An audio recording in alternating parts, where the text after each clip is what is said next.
Dear friends, today we'll talk about some important terms used in Vedic and philosophical literature. Without the proper knowledge of these terms, the spirituality propagated in Vedas, Upanishads, and other philosophical treatises, just like Yoga Darshan, cannot be properly understood. So these terms used more often than not are chitta, mana, buddhi, ahankara, and hridaya. So mana is often translated into English as mind, chitta often translated as consciousness, and a chitta with a double T, that is translated as some type of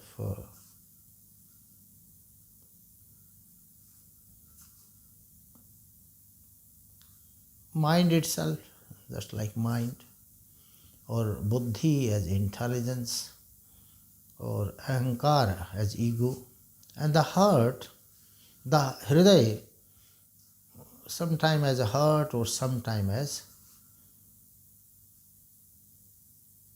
chitta, you can say. So mostly people, they don't distinguish, they are not able to distinguish between chitta and hridaya. They think that chitta and hridaya are one and the same. And we are not able to distinguish between chitta, that is also quite confusing. And based upon this, chitta and chitta, one chit is with single T and second chitta is with double T. So we are not able to distinguish between these two terms. So if you want to proceed or if you want to learn any Shastra, so it is important for us to know the basics or the technical terms of that Shastra. And that those technical terms, in fact, are the doors to enter into the field of that Shastra. If you don't know the technical terms and you want to just visit that Shastra, it won't be possible. You will get confused. So these are the technical terms. And these technical terms needs to be understood properly instead of trying to understand them through translations. In fact, translations are often misleading. Nothing. The Vedic, this is the greatness of Vedic philosophy. It's very complex. The Vedic system or the philosophy is very complex. Everywhere technical terms have been used. And today I find the most of the scholars, they are studying the Shastras or Vedas without knowing the meaning of those technical terms. By translations, we are not able to understand it. So my point here is that what is the difference between mind, mana, known as mind, chitta, buddhi, ahankara, and hridaya. You might have heard that some person is applying his head, not the heart. But try to apply your heart. So head and heart, there are different things. Means a person who applies his head, that means he has no emotions, he has no feelings. And a person who always applies his heart and not heart means he is not rationality. He doesn't have any rationality or reasoning, but he is always emotional. So these things, heart and head, hridaya, chitta, chitta, buddhi and ahankara. So all these things together means hridaya, chitta, ahankara, buddhi and man. They are known by one single word, the mana or the mind. Mind includes all these things in cursory sense, in superficial sense. You can just denote them with the help of the mind itself, because they are the part of the mind. They all of them just form the mind. These are, you can say, the different functions of the mind. Mind, somewhere it has emotions, it also has intelligence. So these are the different functions. Now we start one by one. First of all, I start from the end. The term is ahankara. And ahankara is generally translated as ego. Everybody knows, oh, ahankara is ego. Aham means I, my, me, like that we think. And Sankhya philosopher says, aham word can only be applied to the Brahman.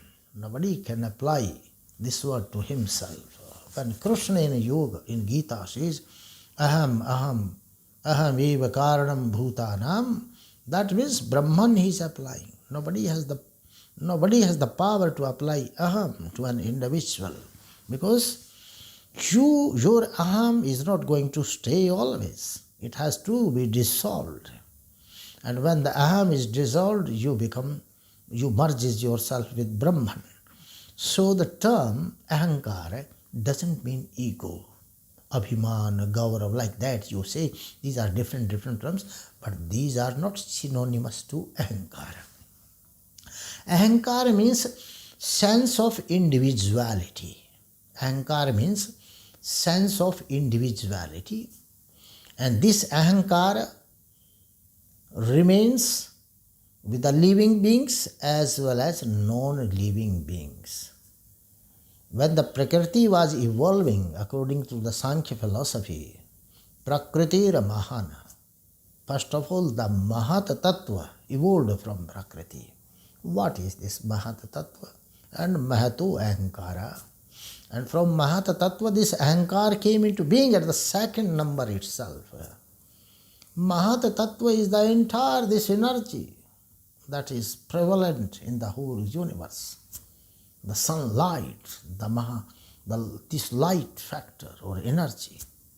This is the Mahat Tattva, because it was expanding widely everywhere. Then after that, this Mahat Tattva itself, immediately after it was formed Ahankara. Ahankara means individuality. There are individual stars, there are individual planets, there are individual satellites. You call them individual. Oh, this is satellite of Earth, this is satellite of Jupiter, this is our star, this is another star, these are thousands, millions of galaxies. Means Vishesha. These are the specific one. Suppose a potter makes so many pitchers or pots, and on a particular pot he does some designing. So that particular pot can be distinguished from others. That is the Visheshatva, the speciality. And that speciality is Ahankara. Everybody is special as compared to other. Nobody is common. Everybody is having special features and special habits. So that is individuality in human beings. That is why every individual being is known by a different name.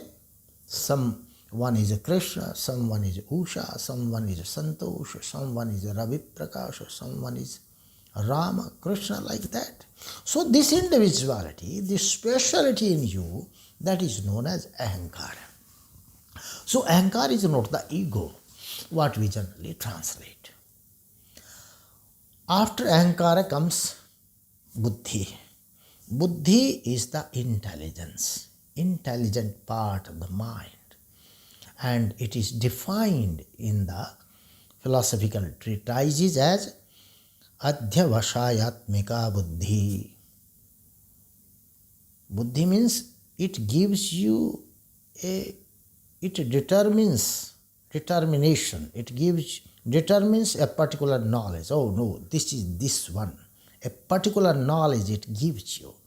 If you have any doubt, then the buddhi applies reason and it reaches to some conclusion.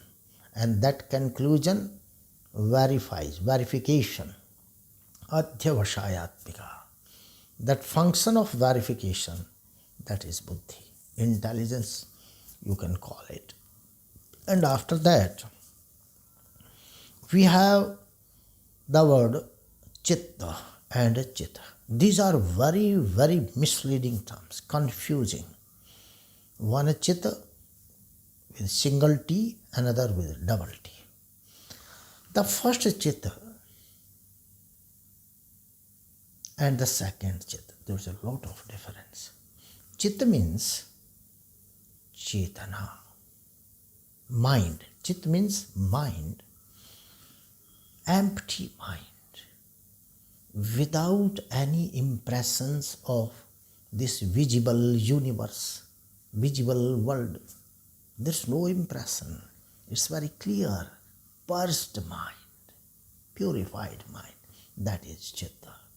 Means chitta is the mind which has no impressions of the outer world, this visible world or material world. That chitta has only one sanskar, no sanskar. I will start talking as a sanskar. It has no sanskar of the visible world. But it has only one sanskar. That is the sanskar of ahankara. Ahankara means I am the individual, I am the special one. That is why I have come on the earth. That is why I have taken the birth. Or if this ahankara, the sanskar of ahankara is not there in your mind, then I would have merged with the Brahman. You would have merged with the Brahman. So for the final moksha, for the videha moksha, that is known as videha mukti, I will explain these terms in some another lecture because it will become too big a lecture. The sanskar of ahankara is only there. So by that sanskar of ahankara, we have been born as an individual being.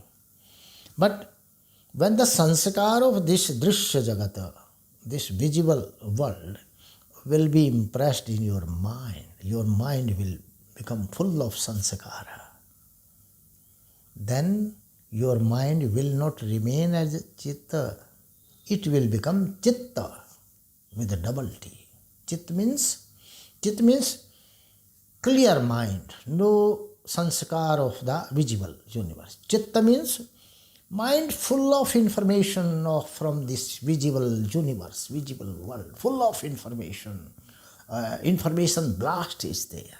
What happens when your mind is full of information of the visible world? It cannot stay at one place calmly. It becomes fickle. It will start running from pillar to post. And when chitta is there is no sanskar of the visual world. Your mind is calm, stable, peaceful, without any distress, without any stress. But as soon as it gets the store, it starts storing the information from the outer world, it becomes active, it becomes fickle, it starts running, just like a shopkeeper is there. If he has nothing in his shop to sell, he will sit still, there's no problem with him. But if his shop is full of commodities, articles, then he will be busy in selling, purchasing. The customers will come and he will be busy attending them. So he is the most busy person by that time. Similarly, If your mind is free from all the sanskaras, it is calm, peaceful. But when it receives a lot of information or sanskaras of the outer world, it has to be very busy.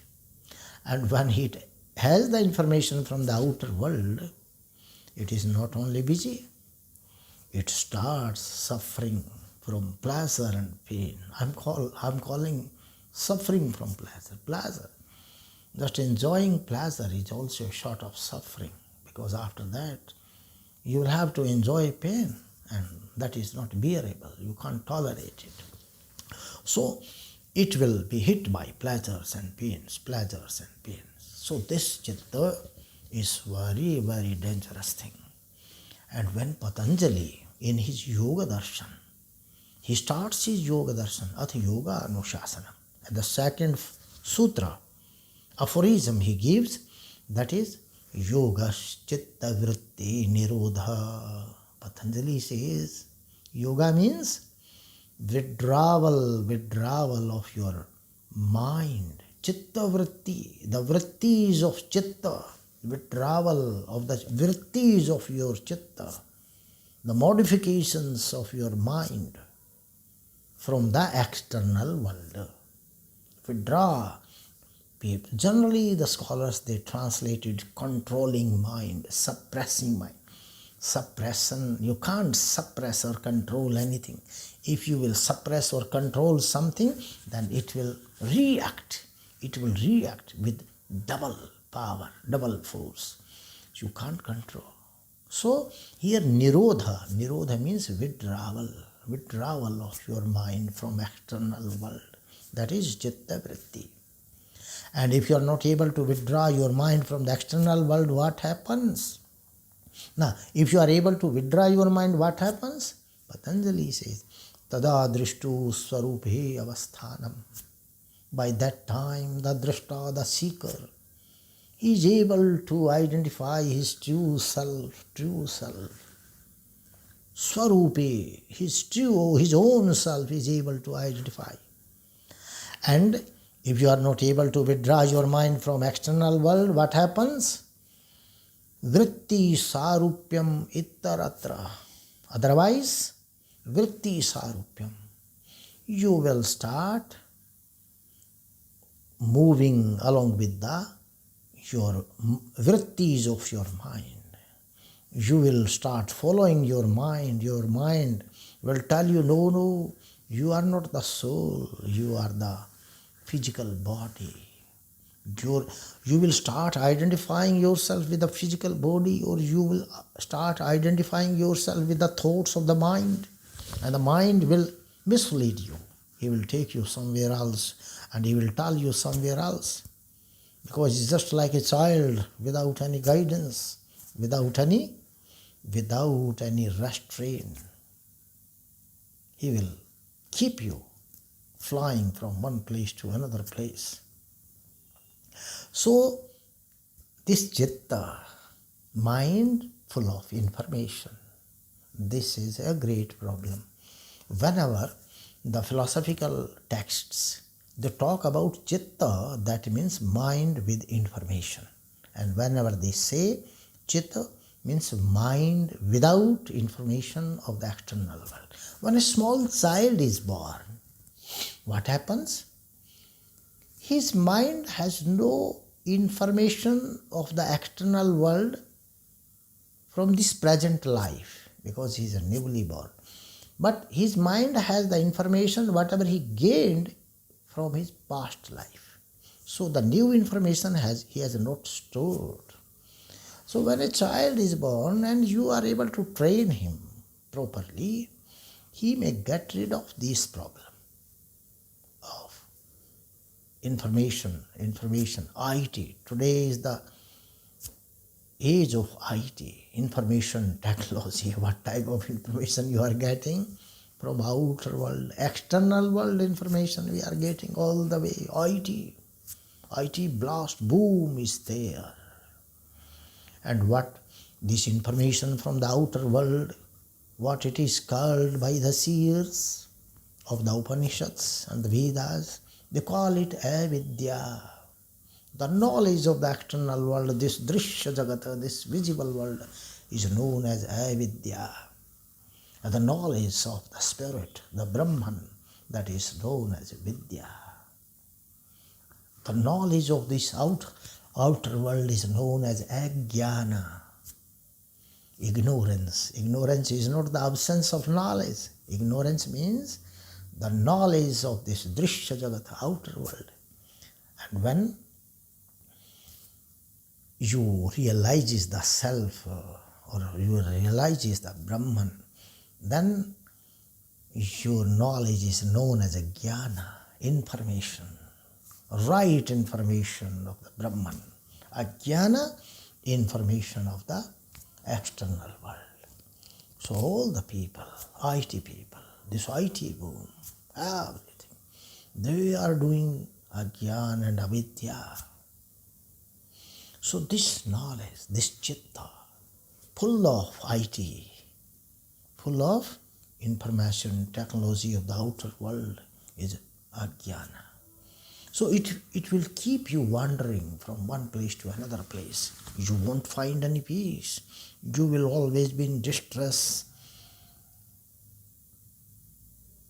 and stress. So the words, we must understand whenever they are used, when he says chitta, that means mind full of information. When he says chitta, means mind without information of the external world. Similarly, the hridaya is there. Hridaya, we associate the heart with the emotions. This heart is not the heart that pumps blood in your body, but that chitta with a double T. This is the hridaya.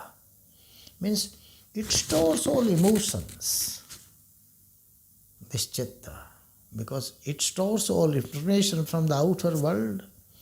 So it has all the bad factors, raga, dvesha, enmity, attachment, detachment, everything it has, pleasure, pain, because it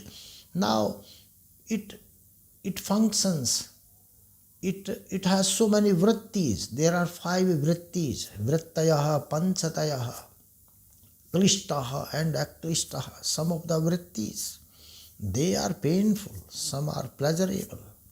And those vrittis, pramana, viparyaya, nidra. Nidra means sometimes you are without awareness, you are not aware. Even while awake, you are sleeping. Sometimes you have viparyaya. Viparyaya means you have the false knowledge. You don't have the actual knowledge. The truth is something else, but you have taken it for something else. So you have viparyaya. So these are the vrittis. They are keeping you wandering. But because Yoga Darshan is a separate subject, I'll deal with it in different lectures. So mana is the combined name of all these things. And the man has been defined in the Shastra as Sankalpa Vikalpatmakam Manaha. This man is Sankalpa. Sankalpa means it stores some ideas. It gains some idea, but Vikalpa. At the same time, it conceives some alternate idea. It's not stable. It conceived some idea, at the same moment it conceived some alternate idea. So Sankalpa, Vikalpa. There's no fixation, and that determination, the fixing factor is buddhi. It fixes the things. Mind, now you will ask how the mind gathers information, where this information comes from. Mind is the master. It's in Veda, it is known as Indra, and it has its servants working for him. Just like an officer is there, he controls everything sitting in his room. Similarly, the mind sitting in the body, it is controlling all the 5 indriyas. He is Indra because those sense organs, they are pertaining to mind, so he is controlling those indriyas. And those 5 windows, they are sending information to the mind from the external world and is gathering, and stockpile. He makes a stockpile, bigger stockpile. The higher the stockpile, the higher the fickleness in mind. The lower the stockpile, the lowest is the fickleness of mind. So it's gathering information. But that information is not particular one. He sends that information to his another channel, buddhi. And buddhi, with the help of Atman, soul, it defines, oh, this is what, this is that, this is what, this is that. And what happens? Your soul, buddhi, and mind, it keeps calculating the outer world objects, defining outer world objects. It doesn't have to identify itself. So when mana, this mind, is withdrawn from the outer world, then only this information will decrease. And this information will take thousands of years in decreasing. If you will do efforts for thousands of births, then it will diminish. And after that, your emptied mind will make you suitable just to realize your own true self. Like, I'm not this outer world, I'm not the part of this outer world. I'm just a spirit, I'm the part of the Brahman. I have to merge with the Brahman. So this is the whole thing, these terms. So based upon these terms, we will again elucidate certain issues that have occurred in our philosophy. Janma mukta, jivana mukta, videha mukta, moksha, chidakasha, chittakasha, mahakasha. These are more scientific technical terms, and I think I will explain all these terms in the next lecture. Thank you.